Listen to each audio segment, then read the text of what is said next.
Messieurs, le spectacle que nous vous offrons est unique. Tout le monde peut le voir. Chez nous, pas de monument. Rien n'est comparable, dans l'état actuel de la science, à ce que nous vous offrons. Alors, mesdames, messieurs, détendez-vous, écoutez-nous, et coupez vos portables. Bon spectacle.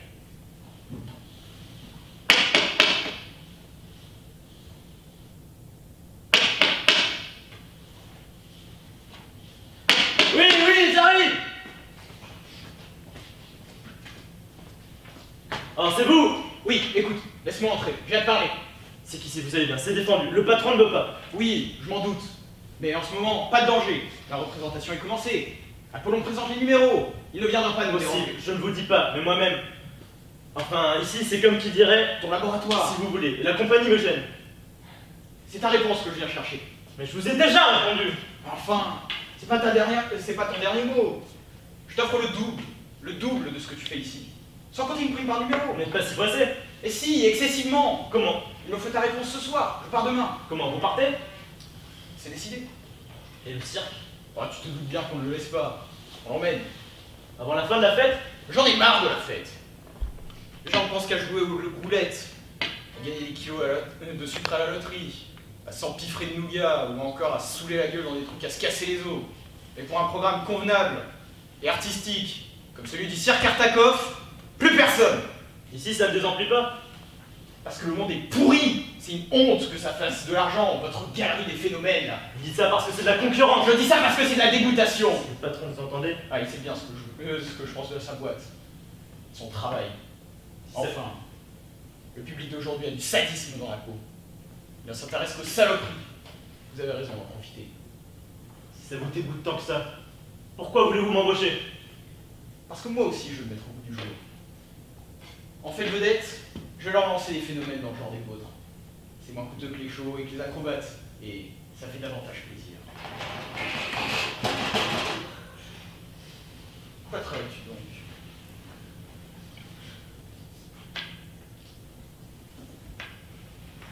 Ah, quelle horreur! Quand ce sera fini, ce que vous voyez là nous fera un beau lion de mer. Un monstre marin capturé dans les mers polaires, comme dit le patron. Distinct comme un chien. Mais c'est un chien! Seulement, ce n'est pas tout de prendre un chien. Il y a la manière de le transformer. Vos bêtes, ils souffrent. Forcément. Il faut d'abord lui arracher la queue au ras du dos. Puis lui enlever les oreilles. Ça, c'est plus facile. Ensuite, il faut lui faire disparaître les 4 pattes, sans qu'elle laisse de traces. Ça, c'est plus délicat. Trop souvent, la gangrène s'en mêle. C'est pour ça qu'il vaut toujours mieux couper qu'arracher. Tu permets? À la vôtre. Bien sûr, la première fois, ça soulève le cœur. On s'y fait. On s'y fait même très bien. Et comment se fait-il qu'il n'aboie pas? Ah, ça, c'est mon truc. Je sectionne les cordes vocales, comme ça. Impossible de gueuler et de se faire entendre ni des voisins, ni de la police. Et c'est toi seul qui lui a monté sa galerie au patron? Sa galerie tout entière. Oui, monseigneur. Mouton à 3 pattes, chat à 2 queues, poule sans plume. Pour moi, c'est l'enfance de l'art. Je fais ça en série. Seulement, pour réussir, il faut avoir des idées rigolotes. Tenez, l'éléphant nouveau-né. C'est un rat auquel j'ai greffé sa queue au bout du museau. Oui. Tout ce qui peut faire plaisir aux enfants est un gros élément de succès. Pour les enfants, j'ai un truc inouï. Est-ce que ça peut les faire rire, ces anges? C'est le canard d'un riche. Pensez donc, le canard tourne sur lui-même sans jamais s'arrêter. Nous l'appelons aussi la toupie vivante. Tu en as un? Je suis en train. Bon, tu en réserve-le-moi. Faut d'abord le finir. Et vous parlez d'un travail. Il faut arriver à lui vider peu à peu le cervelet par les trous du bec sans le faire mourir. Juste assez pour le rendre fou, furieux. C'est ignoble. Pas plus que le foie gras. Le foie gras. Et oui, pour fabriquer, vous savez pas tout ce qu'il faut faire. Attacher la bête, lui crever les yeux, lui empiler de la nourriture dans le bec jusqu'à la paralysie. C'est dégoûtant. Possible, mais vous en mangez quand même. Écoute, bon, tu as raison. Puisque le public aime ça, il n'y a qu'à lui en donner. Décide-toi. Viens avec moi. Et ce n'est pas le double de tes appointements que je t'offre, mais le triple. Attention. Si je vous montre ce qui se prépare là, c'est une fortune que vous allez m'offrir. Là, Oui. C'est bingo! bingo. Un gorille. Et qu'est-ce que tu veux en faire de ton gorille? Un homme! Un homme? Oui. Un homme comme vous et moi. Il y aura du travail et ce sera long pour le transformer le bourg. Je compte bien en venir à vous. Qu'est-ce que c'est? Ça veut dire que le patron arrive. Allez-vous-en. Faut pas qu'Apollon vous trouve ici. Allons, décide-toi. Si c'est oui, nous filons tous ce soir. Je te remettrai 2 mois d'avance. C'est Lina qui te les donnera tout à l'heure. Lina? Comment Lina? Mais parce qu'elle vient avec nous. Qu'est-ce que vous chantez? La femme du patron? Eh oui, mon vieux. Ça, c'est un coup de maître. Moi aussi, je suis un artiste dans mon petit genre. Ton patron, le bel Apollon, a les zoos vidés, je déménage. Sa femme et toi, d'un coup. Ça lui apprendra à faire le mariole et à me piquer mon public. Mais qu'est-ce que tu fais ici? Ah, Lina, bonne nouvelle, ma chérie. Broco part avec nous. Oui, c'est décidé. Nous filons tous ce soir. Tu en remettras d'ailleurs 3000 balles tout à l'heure. Mais va-t'en, vite! Je t'avais défendu de venir ici. Tu entends Bingo qui grogne? C'est Apollon qui doit rôder tout près. Va-t'en, je te dis! Bon, je file. Quant à toi, Broco, je prépare ton contrat.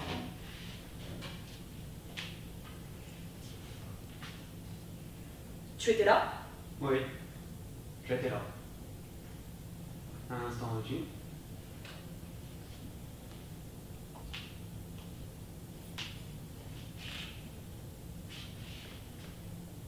Eh bien, mon garçon, à partir de maintenant, tu gagnes 1500 francs par mois. Tu auras aussi la prime des 2 mois. Ça te va? Oui, ça va. Alors top là. Et d'une bonne journée, hein, du Broco. Pour toi, mais pour moi, 100 fois meilleur. J'avais une saleté qui m'empoisonnait l'existence. Et me voilà, débarrassé. Ce grand idiot d'Artakov ne saura jamais le service qu'il me rend. Il va connaître ce numéro perdant. Qu'est madame? Tu n'as pas toujours parlé comme ça, Apollon! Bien sûr que non. Et quand je t'ai trouvé là où tu sais, je pensais vraiment faire de toi quelque chose. Mais rien n'a fricoté. Tu n'es qu'une garce. Et rien qu'une garce. Et toi, un salaud! C'est pourquoi je te plaque! Tu me plaques? Mais il y a longtemps que tu n'es plus pour ma fiance un torchon que je me traîne, tu entends? Paillasse! Eh oh patron, voyons! Tu as raison. C'est inutile de saliver pour une pareille ordure. Fumier! Allez, ouse! Dehors! Pas besoin de ta permission! Vite, tes fruits dégueulis que je t'en vois plus jamais, tiens! Cochon!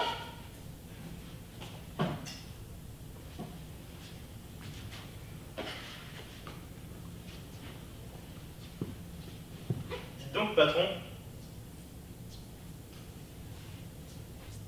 Vous la laissez partir comme ça avec l'autre? Et qui est le je m'en fous.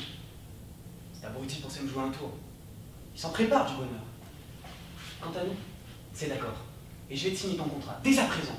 Et tu verras, la vie sera autrement plus chouette quand elle sera plus là. Oui, tout ça est très joli. Moi, patron, je ne pourrais pas rester. Quoi? Non, je ne pourrais pas. Tu veux partir? Oui, Suivre Artakov? sans doute. Qu'est-ce que ça veut dire? Difficile à vous expliquer. Allons, dis ton chiffre. Combien? N'y êtes pas, ce n'est pas une question d'argent. Alors c'est quoi? C'est rapport à Lina. Lina? Oui. Enfin... Je ne peux pas la laisser partir. Tu es son amant? Pensez-vous. Jamais je n'ai osé lui dire que je l'aime. Elle ne s'en doute même pas. Tu l'aimes?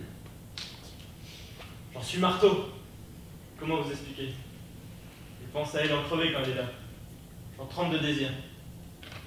Elle disparaît, c'est le noir. Elle parle, ça me fait pas meilleur. L'idée que là, vous me reprochez de boire, mais c'est à cause d'elle que je m'abrutis d'alcool. L'idée que vous pouviez, vous, la prendre me rendait fou. Ce soir, je me rappelle, j'ai failli vous égorger! C'est hors de café tout de même. Toi, Mo, à ce point-là. Maintenant, c'est Artakov qui l'emmène, alors ça change tout. Qu'est-ce que je foutrais chez vous si elle s'en va?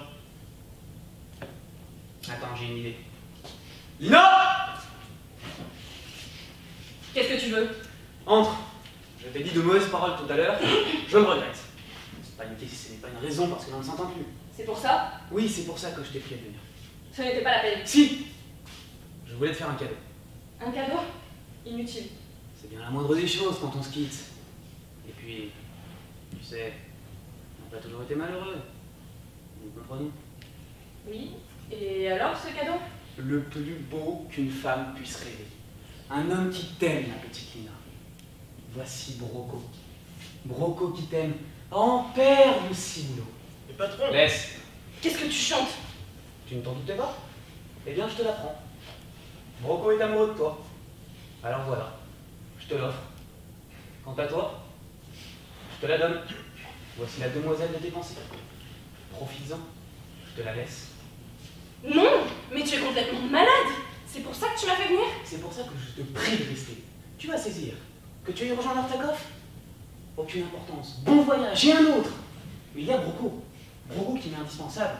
Et qui, lui, veut te suivre. Parce qu'il t'aime. Et ça ne fait pas mon affaire. J'ai voulu lui offrir de l'argent, il ne veut rien savoir. Alors, tu as deviné? Salaud!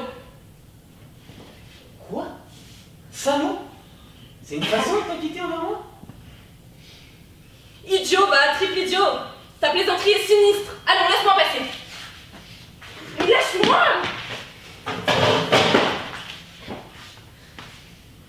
Et puis tu sais, malgré ta gueule, tu serais bien capable de lui plaire. Avec les femmes, sait-on jamais? Ne me laisse pas avec cet homme! Salaud! Lina, jamais femme n'a été aimée comme je t'aime. Crapule! Jamais dans mes plus beaux rêves, je n'ai pu concevoir cette chose admirable. Misérable, mais détache-moi donc! Je veux m'en aller! T'en aller, tiens. Je préfère m'écorcher vivant, m'ouvrir le cœur, t'en aller. Mais détache-moi! Oui, je te dégoûte. Tant pis ou tant mieux. Ton cœur, je ne l'aurai jamais. Mais ton corps, je l'aurai. Tu ne voudras plus t'en aller, je te laisserai plus partir. Et alors, je continuerai à t'aimer. T'aimer seul, plus fort que jamais. Ça, qu'est-ce que tu chantes? Imagine. Une tête sans nez, dont les yeux, par deux fentes, iraient rejoindre la bouche devenue un énorme trou. Broco! Mon cœur te verra toujours avec ta figure que j'adore. Ton masque de leader sera un chef-d'œuvre que j'admire et j'aurai toujours ton corps. Broco, écoute. Je consens à tout. Mais avant, je voudrais que tu me regardes. Je ne cesse pas de te regarder. Regarde mes yeux.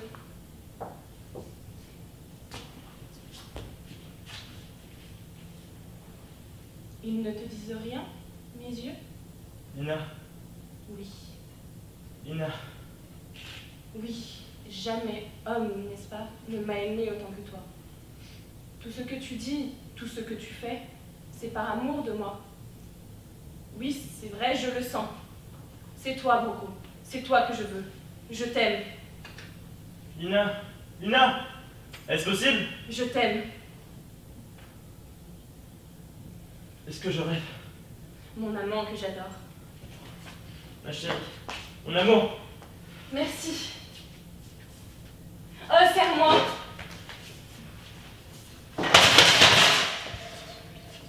Tu entends, Bingo? Cette rage parce que je t'embrasse? C'est vrai qu'il paraît jaloux. Tu peux le dire, il est féroce. Attends que je regarde. Ne t'approche pas surtout. Non, non, ne crains rien, je veux simplement voir. Regarde.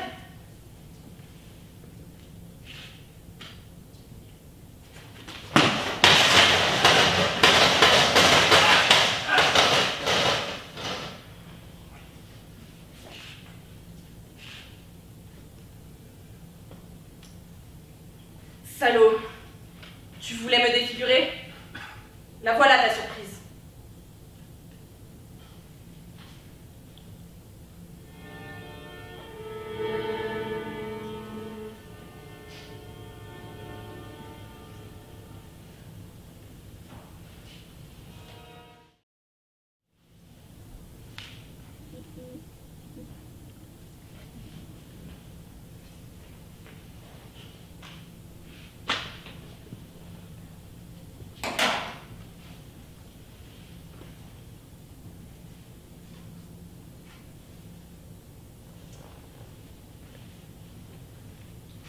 C'est fait!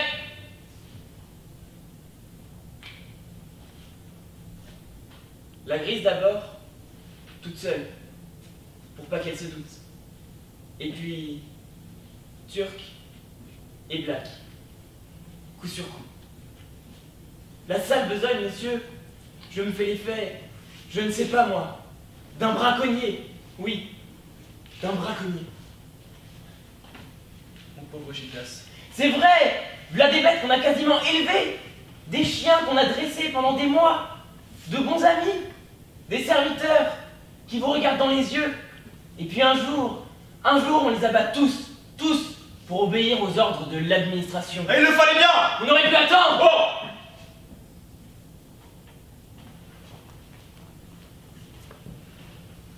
A-t-on des nouvelles de la petite Boivin? Morte.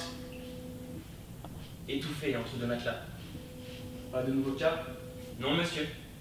Sauf Arsène, le facteur, qui se souvient maintenant d'avoir été mordu. Si on les écoutait, ces colons, ils auraient été tous.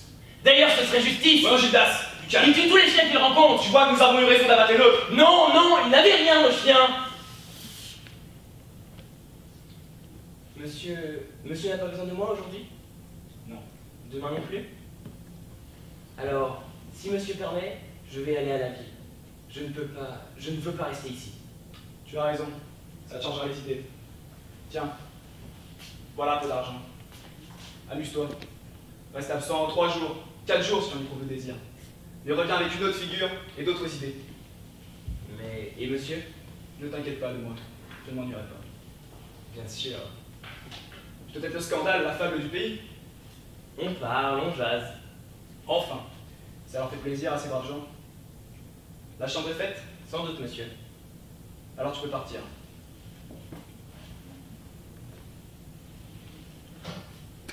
Monsieur n'entend pas? On dirait que... Oui. J'arrive, on m'a poursuivi dans la Qui? forêt. Ton mari? Non, Qui vous a je poursuivi? ne sais pas. Je marchais dans la forêt de ici quand soudain j'ai entendu derrière moi quelque chose de rauque, une respiration haletante. Va voir, va voir! Fermez la porte si la bête a échappé. Ne t'inquiète pas, il n'y a rien à craindre.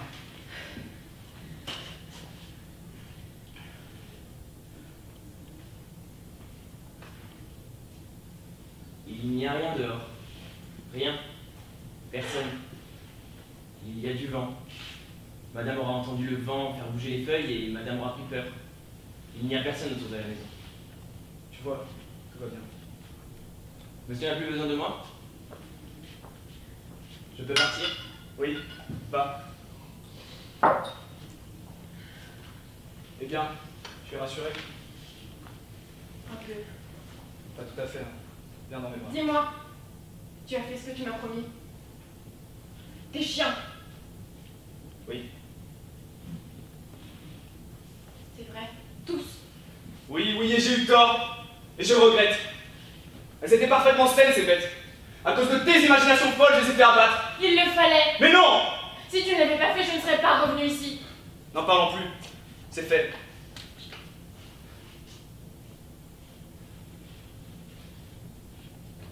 Tant mieux. Tu as lu l'arrêté de ce matin? Il ordonnait qu'on les tue tous, sans exception, sans distinction, qu'il n'y en ait plus. C'est ignoble. Vous êtes tous devenus fous dans ce pays. Ce besoin d'exterminer, ce massacre d'innocents qui depuis des jours... Tu ne sais pas. Tu ne sais pas. Tu ne peux pas savoir. Toi, tu es un Parisien. Tu ne peux pas imaginer ce qu'est l'épidémie sur nos plateaux, dans nos montagnes. Ça n'a rien à voir avec ce que tu as pu lire dans les livres. Il faut 14 heures de chez nous pour être transporté jusqu'à la ville où il y a un chemin de fer. Quand on arrive à Alger, il est toujours, presque toujours trop tard.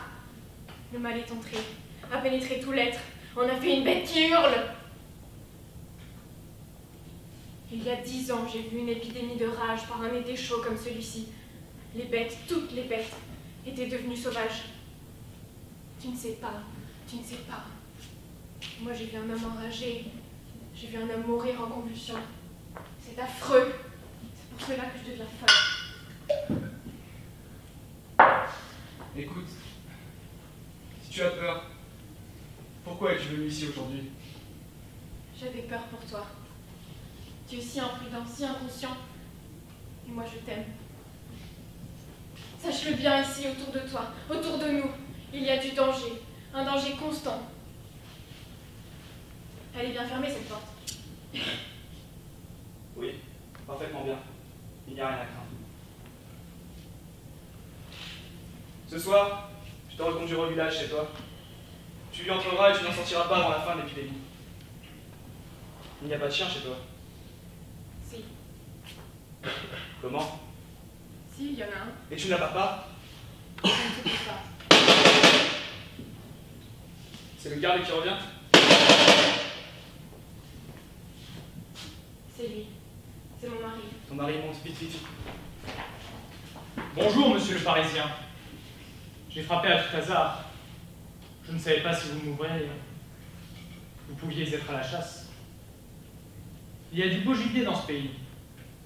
Du beau gibier, n'est-ce pas? Vous vous demandez peut-être ce que je viens faire ici. Votre visite est naturelle entre voisins. On se doit des visites, je sais. Mon Dieu, je me baladais dans la forêt. Il faisait chaud, étouffant. Je passais devant votre pavillon de chasse et je me suis demandé, pourquoi n'entrerais-je pas? Pourquoi? Vous avez fort bien fait. Alors je ne suis pas inopportun? Un trouble fait? Nullement, nullement. Asseyez-vous. Un verre d'anisette? Volontiers.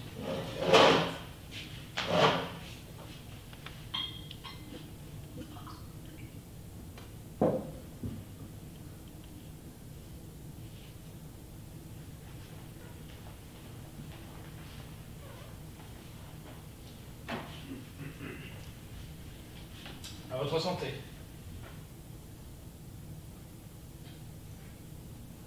Alors ici c'est le salon. Pas d'autres pièces? Non, c'est tout petit. C'est très bien. Un petit nid de chasse. On a plaisir à bavarder avec vous. Avec quelqu'un d'intelligent. Avec un Parisien. Dans ce maudit désert d'Atlas, où l'infortune m'a relégué.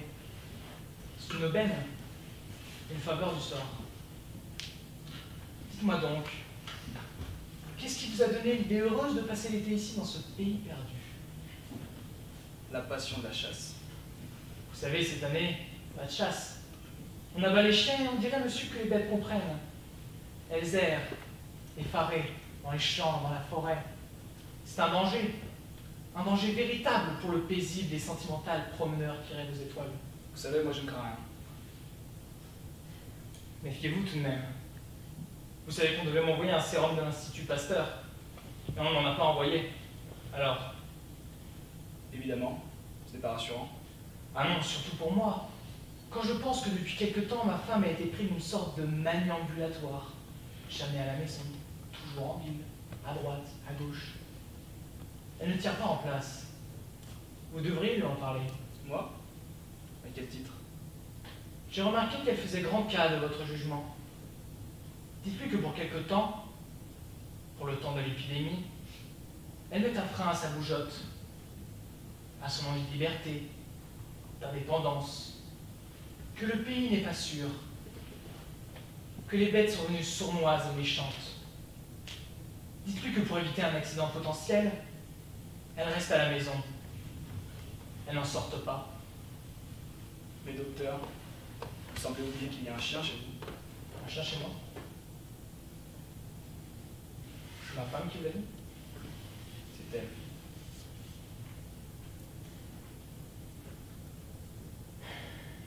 Alors elle vous a dit la vérité. Et vous ne la battez pas? Je dois y aller, désolé. Ah, sapristi! J'avais oublié l'objet essentiel de ma visite. Elle avait donc un objet, votre visite? Mais oui! Vous ne comptez pas revenir ici l'année prochaine. Je ne pense pas. Alors vous ne comptez pas relouer ce pavillon de chasse? Ma foi, non. Il ferait tout à fait mon affaire. Permettez que j'aille visiter la chambre. Non. Comment non? Non, tout est dans des ordres. Alors vous n'oublierez pas de dire à ma femme, de ma part, textuellement, que je lui recommande la prudence. Quand cet été, par cette chaleur, par ce soleil, les chiens deviennent dangereux, égarés, fous. Au revoir, monsieur.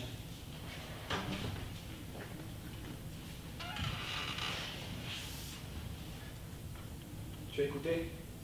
Tu as entendu? Oui, Il sait. même.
J'ai soif, Jean. À quoi penses-tu? Ah, rien. Je pensais... Ne bougez pas où je tire. Si vous faites un geste, un mouvement vers moi, je tire. Laissez-moi parler. Quelle est cette comédie? Qu'est-ce que tu as fait? Quand je vous ai vu dans les bras l'un de l'autre, je suis devenu fou. J'avais une aiguille. Une aiguille infectée de bave. C'est pas vrai, vous n'auriez pas osé nous donner. Non, à l'un de vous seulement. Lequel? Je ne sais pas. Comment? Non, je ne sais pas. Vos corps étaient si entremêlés. J'ai piqué une main au hasard. Lequel? Vous devriez le savoir. Celui qui a le mal en lui doit déjà le sentir. Arrête! Ne nous enferme pas! Je vous ai tout dit. Ce n'est pas possible. Celui qui n'est pas atteint sera attaqué par l'autre. Vous avez une arme? Défendez-vous. Le misérable, il est plus lâche, plus infâme que tu ne le penses. Tu n'as pas compris? Quoi? Tu ne vois donc pas? Il sait très bien lequel de nous deux seulement, il ne veut pas, il n'ose pas le dire. Tu penses? Mais naturellement réfléchi. On ne frappe pas à l'aveuglette, il a choisi sa victime, sa vengeance. Il a trop bien préparé son coup pour avoir négligé, laissé au hasard l'essentiel. Et toi? Laisse-moi réfléchir. S'il t'avait frappé, toi, il n'aurait pas eu cet air égaré qu'il avait tout à l'heure, et il aurait crié. Et surtout, il ne m'aurait pas laissé seul. Il ne m'aurait pas exposé à ce danger. Il n'a pas menti. Il a frappé au hasard. C'est peut-être moi. Peut-être moi. J'ai peur. J'ai soif.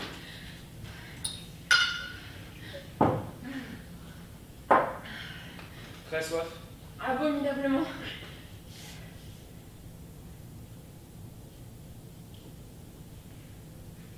Et toi? Tu as soif? Non.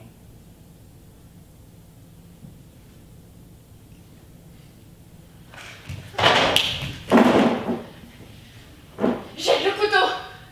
Ne reste pas avec le couteau à la main comme un boucher! Donne-le-moi! Donne-le-moi! Tu ne peux pas!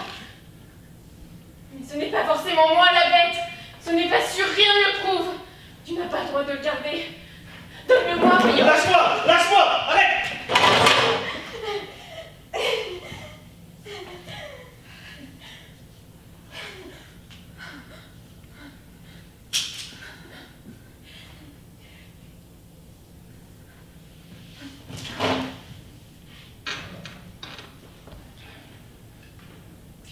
C'était elle. C'était elle. Ah, évidemment. Assassin! Non, vous seul. Je n'ai été que votre instrument. Vous lui avez donné ce mal. Ce mal affreux. Vous rêvez. Cette femme était parfaitement saine. Comme vous, comme moi. Vous mentez encore. L'autopsie et l'enquête judiciaire le prouveront. Ce n'est pas vrai. Ce n'est pas vrai. D'ailleurs, pourquoi attendre? Je vais vous donner une preuve absolue et évidente que vous êtes un assassin. Regardez bien. Regardez. Vous voyez cette femme? Je prends ses lèvres. Je prends ses lèvres.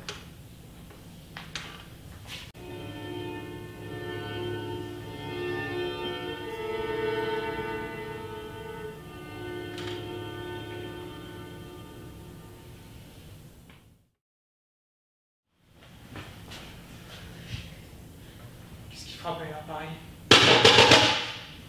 Qui est là? Ouais, un blessé! Un blessé?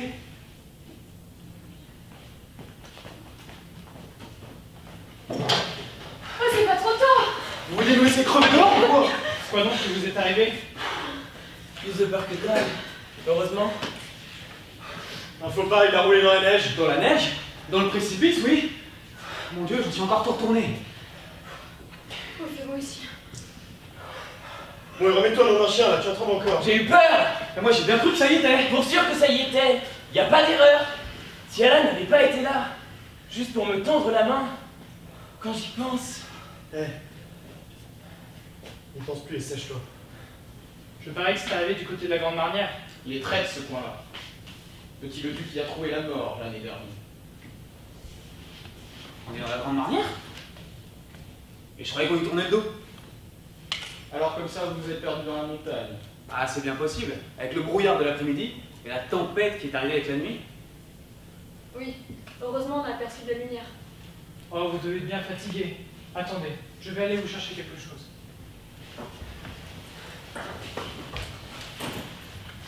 Ah, la montagne. On la connaîtra jamais. Alors, mon vieux, remis, la jambe? Ça va, ça va. Je suis encore un peu abruti, voilà tout. On peut coucher ici? Où sommes-nous? Chez de braves gens, qui ne vous laisseront mourir ni de froid, ni de faim. Je vais avertir mon maître.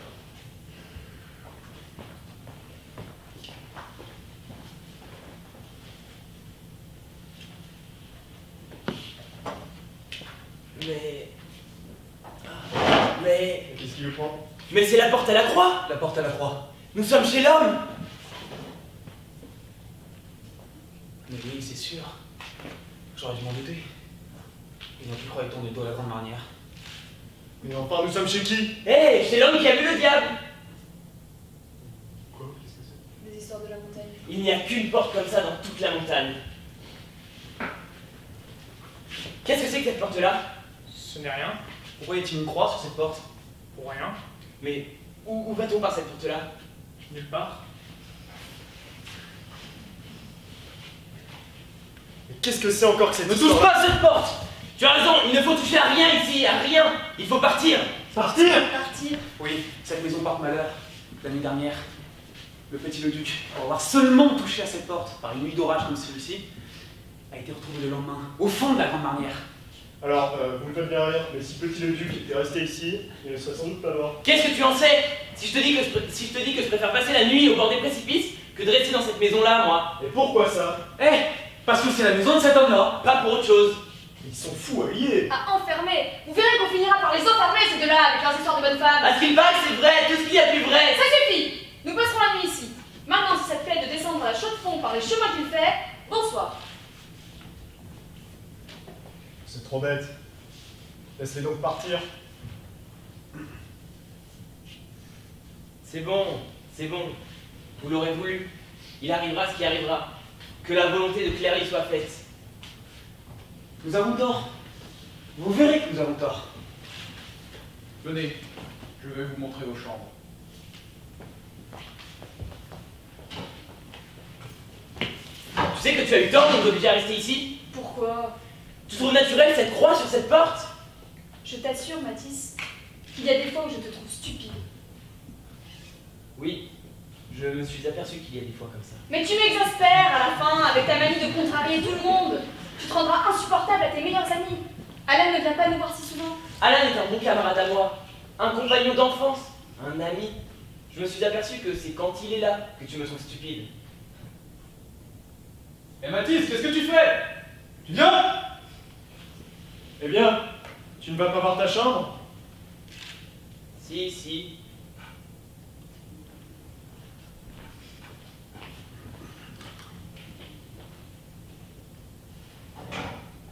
Tu sais qu'il est jaloux maintenant? Oui, son ami nous surveille. Alan. Clary. Vivre entre ces deux brutes, je ne peux plus les voir, plus les voir. Clary, je t'en supplie. Comme t'es calme, toi. Et quel sang-froid. Sans ton sang-froid tout à l'heure. Tu sais bien ce que je veux dire. Ne détourne pas les yeux. Sans toi, il serait... Tu l'as sauvé. C'est vrai, Pourquoi tu fais ça? Carly. T'es un honnête homme, Alan. Tous mes compliments. Mais moi, qu'est-ce que je suis? Qu'est-ce que tu as fait de moi? Qu'est-ce que je vais devenir quand tu seras parti? Moi qui ne peux plus me passer de toi! Tu sais très bien que je suis fou de toi! Tu mens! Si t'avais voulu... Si t'avais voulu... Il n'y a que 2 champs. Bah c'est suffisant, je passerai la nuit ici. Si on passait tous la nuit ici, on fera une partie. Mathis avec Pierre.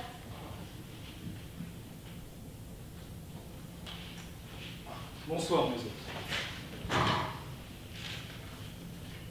Vous devez être bien fatigué, madame, et vous allez trouver ici une pauvre hospitalité. Mais monsieur, c'est nous qui ne savons pas où nous excuser. Mais de quoi donc? D'avoir apporté beaucoup de grâce dans ma petite gentilhommière? Mais très bien, ce vieux Satan. Voulez-vous nous permettre, notre hôte, de nous présenter? Madame Mathis Brunner, ainsi que mon ami Brunner, notre ami Mathieu, et Alain Dangade, chef de médecine à la faculté de Strasbourg. Madame, messieurs, qu'est-ce que m'a dit la vieille? Vous avez eu un accident? Nous avons failli avoir un accident. Oui. Heureusement, nous en avons été quittes pour la peur. La montagne est bien dangereuse par ces temps abominables. La vieille, va nous chercher une bouteille de mon vieux Neuchâtel. Vous vous êtes laissé surprendre par l'orage? Il faisait si beau ce matin. Vous chassez depuis ce matin? Vous êtes intrépide? Intrépide! C'est à cause de Madame Brunner que nous avons été conduits plus loin que nous ne pensions. Et à cause de vous, cher ami, que nous revenons bredouille. Vous manquez tout à fait de sang-froid. C'est impardonnable pour un médecin. Il est vrai que je suis très nerveux. C'est très maladroit. Est-elle méchante? Mais j'ai l'habitude. Mes amis me taquinent souvent sur ma maladresse. Quand il aperçoit le gibier, il ne sait plus par quel bout prendre son fusil. C'est très dangereux. Et puis, il oublie toujours à la maison sa ligne de mire. Que voulez-vous? Ce n'est pas dans la cour de l'école de médecine que j'ai appris à tirer le chamois. Et mon Neuchâtel? Admirable. Un fumé? Eh bien, vous ne buvez pas? Je propose à la santé de notre hôte. À votre bonne santé, madame. Vous a-t-on fait voir vos chambres? Malheureusement, je ne dispose que de 2 lits. C'est suffisant, mes amis et moi, si ça ne vous dérange pas bien entendu, avons décidé de passer la nuit ici. Aucunement. Mais madame Brunner doit avoir besoin de repos. Comment dormir par cette tempête? Et puis, ces messieurs ont conçu un petit projet. Quel projet, madame? Celui de passer la nuit à jouer. Oui, ce ne sera pas la première. À jouer. Vous êtes joueuse, madame? Mais oui, et vous? Vous n'aimez pas le jeu? Non. Et il n'y a rien ici pour jouer. Nous avons des cartes.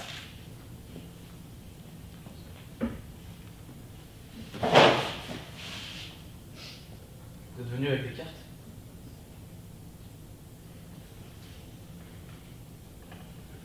Vous, notre hôte, vous avez dû être un terrible joueur. Vous avez dit le mot, madame, terrible. Et vous avez perdu au jeu, comme tout le monde. Plus que tout le monde, docteur. J'ai perdu mon âme. Votre âme? Vous ne croyez pas à l'âme?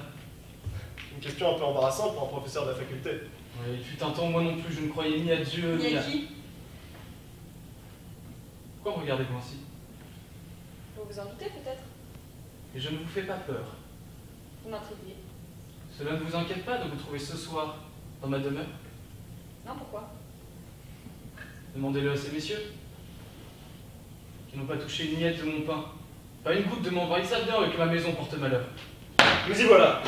Je suis persuadé que s'il y a bien des fous ici, ce sont ceux qui racontent que vous avez vu le diable. Vraiment. Comme vous dites cela. Toi, tais-toi, tu entends? Que monsieur l'ait vu ou ne l'ait pas vu, c'est son affaire, ça ne nous regarde pas. Tu deviens fou, Mathis, nous causons. On ne parle pas de ces choses-là.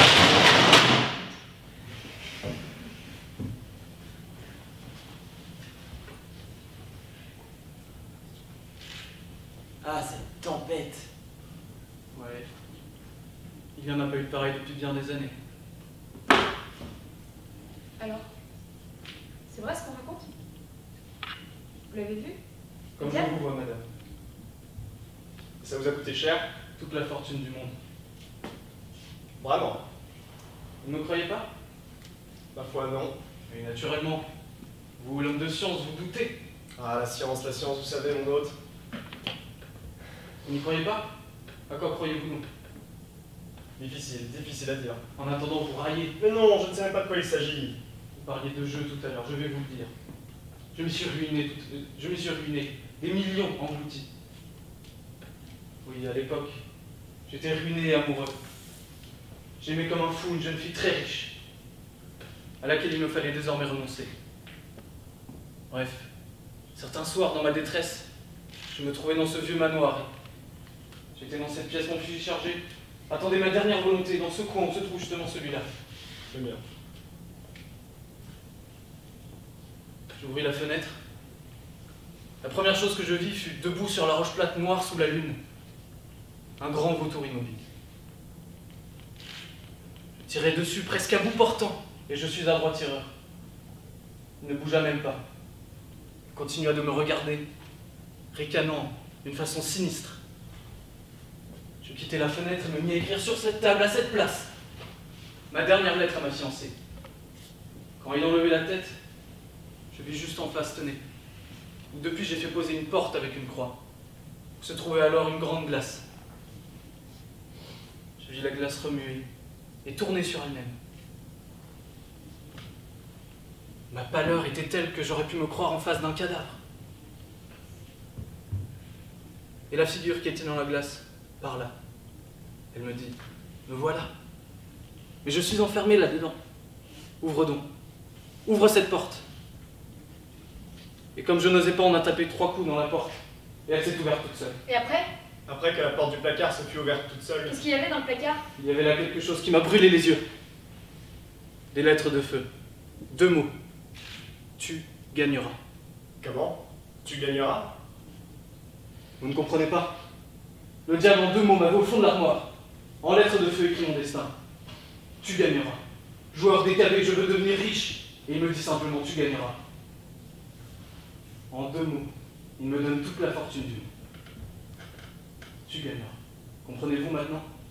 Oui, je comprends très bien. Et je connais des joueurs qui voudraient bien connaître ce diable-là.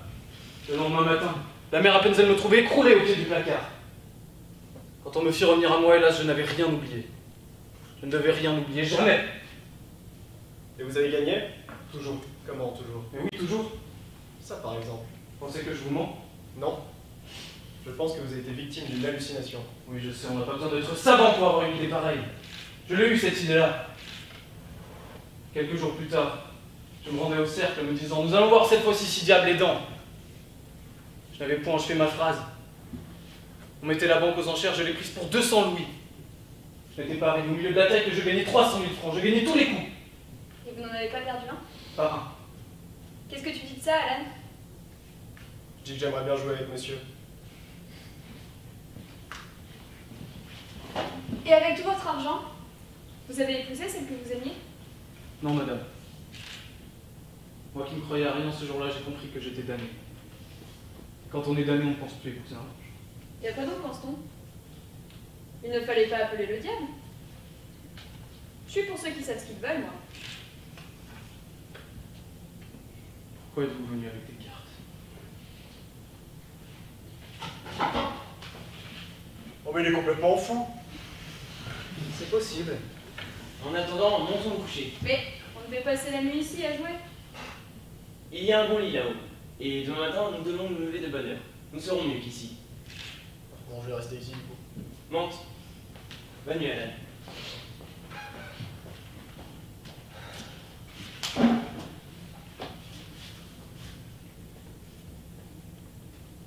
En face du diable. Quelle solitude. Quel affreux désert.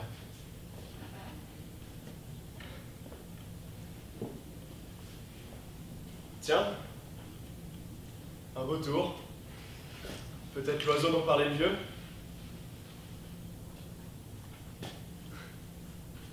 Il est toujours là, immobile sur ses pattes. C'est vrai qu'il est assez impressionnant. Et cette porte-là, la fameuse porte. C'est tout de même étrange, cet oiseau ici et la porte là. Cependant, avec un bon coup de fusil, je pourrais...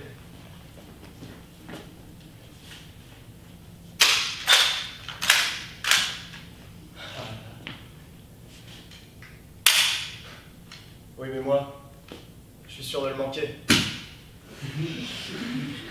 Comme dit Matisse, j'oublie toujours ma ligne de mire à la maison. Ah, ce Matisse, quelle brute! Il a raison, il y a des fois où, quand il l'embrasse devant moi, il y a des fois où je voudrais! Qu'est-ce que je voudrais? Qu'est-ce que je voudrais? Qu'est-ce que je voudrais?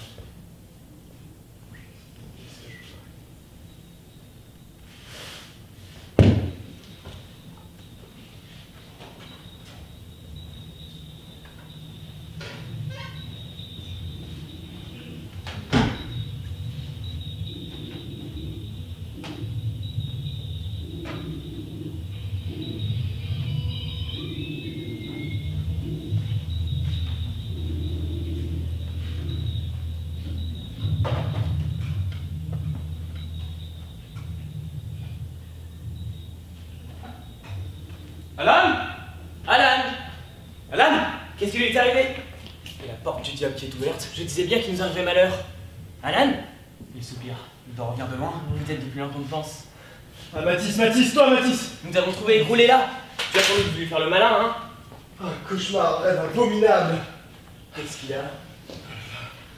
Ah, tiens, dans mon rêve, je te... Oh, Matisse, tu sais que je t'aime bien, hein? J'en ai jamais douté. Comme c'est bête, les rêves, comme c'est bête! Comme c'est bête, les rêves. Qu'est-ce que tu cherches? Bah, mon fusil, mon fusil! Il est là, ton fusil. Ah, donne, donne, donne! Ah, il n'est pas chargé. Ah, il n'est pas chargé. Pourquoi voudrais-tu qu'il le soit? Il n'est pas chargé. Il a menti, le diable! Est-ce que tu l'aurais vu, toi aussi? Ah, si je l'ai vu, bien sûr que je l'ai vu. Comme c'est bête, les rêves, faut que je vous raconte ça, les enfants. Eh ben...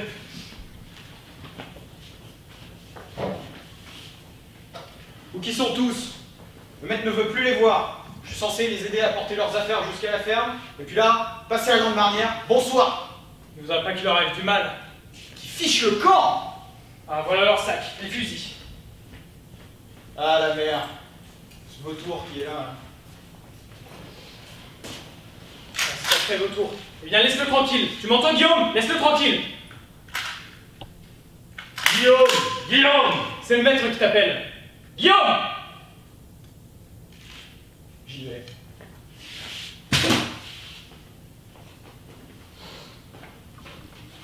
Bonjour, la mère, comment allez-vous?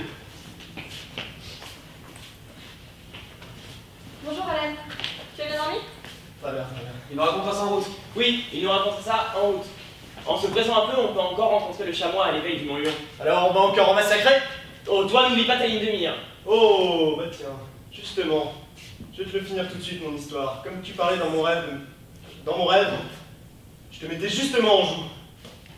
Ah, c'est donc ça que tu as tout de suite regardé si ton fusil n'était pas chargé? Exactement. Et je te disais, fils de Guillaume Tell, qu'est-ce que tu veux que je te crève? L'œil droit ou l'œil gauche? L'œil droit.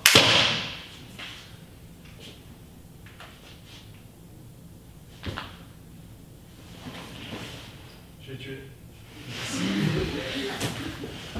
Mathis! Le fusil, un malheur! Qu'est-ce que j'ai fait? Il est mort! Mort? Mort? Qui est-ce qui a chargé le fusil? C'est moi. Vous? C'est moi. Oui, moi. Mais pourquoi vous? Il y avait un vautour ici. Et j'ai voulu l'abattre. À ce moment-là, on m'a appelé.